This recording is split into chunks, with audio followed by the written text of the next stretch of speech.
Hi అండి. Welcome to our YouTube channel. ఈరోజు మన ఛానల్‌లో ఆంధ్ర స్టైల్ గుత్తి వంకాయ కూర ఎలా చేయాలో చూద్దాం. ముందుగా స్టవ్ వెలిగించి కడాయి పెట్టుకొని, కడాయి హీట్ అయిన తర్వాత కొబ్బెర, గార్లిక్, అల్లం, ఆనియన్స్, అలాగే 4 లవంగాలు, చిటికెడు మెంతులు, ఇక్కడ నేను శనగింజలు కూడా యాడ్ చేస్తున్నాను. ఇంకా జీలకర్ర, అలాగే నువ్వులు కూడా యాడ్ చేస్తున్నాను. నువ్వులు యాడ్ చేసిన తర్వాత మిక్స్ చేసుకోవాలి.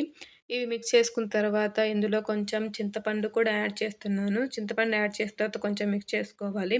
ఈ మిక్స్ చేసుకున్న వాటినన్నిటిని మిక్సీ గిన్నెలోకి తీసుకొని ఇందులోనే కొంచెం కొత్తిమీర యాడ్ చేసుకొని ఇది పేస్ట్ లాగా తీసుకొని పక్కన పెట్టుకోవాలి. అదే కడాయిలో తగినంత ఆయిలేసుకొని ఆయిల్ కొంచెం హీట్ అయిన తర్వాత మనం కట్ చేసుకున్న వంకాయలు కూడా యాడ్ చేసుకోవాలి. వంకాయలు కొంచెము డ్రీ ఫ్రై అయ్యేంత వరకు ఉంచుకోవాలి. ఇవి కొంచెం వేగిన తర్వాత పక్కకు తీసి పెట్టుకోవాలి.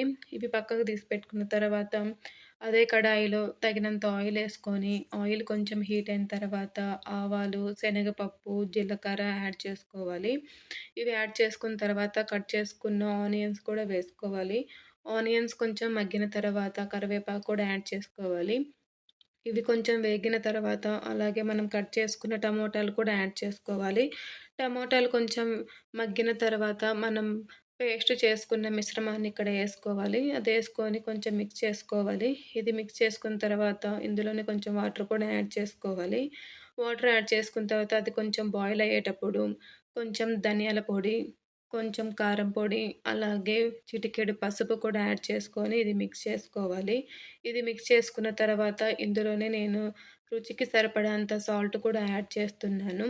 ఇవి కొంచెం కుక్ అయిన తర్వాత మనం ముందే ఏంచి పెట్టుకున్న వంకాయలు కూడా యాడ్ చేసుకోవాలి. వంకాయలు యాడ్ చేసుకున్న తర్వాత ఒకసారి మిక్స్ చేసుకొని ఇది కొంచెం ఉడుకుతున్నప్పుడుగా కొత్తిమీరతో గార్నిష్ చేసుకుంటే వేడి వేడి గుత్తి వంకాయ ఈస్ రెడీ. ఫస్ట్ టైం మా ఛానల్‌ని ఎవరైనా చూస్తున్న వాళ్ళు సబ్స్క్రైబ్ చేసి, అలాగే కామెంట్ చేసి, షేర్ చేయండి.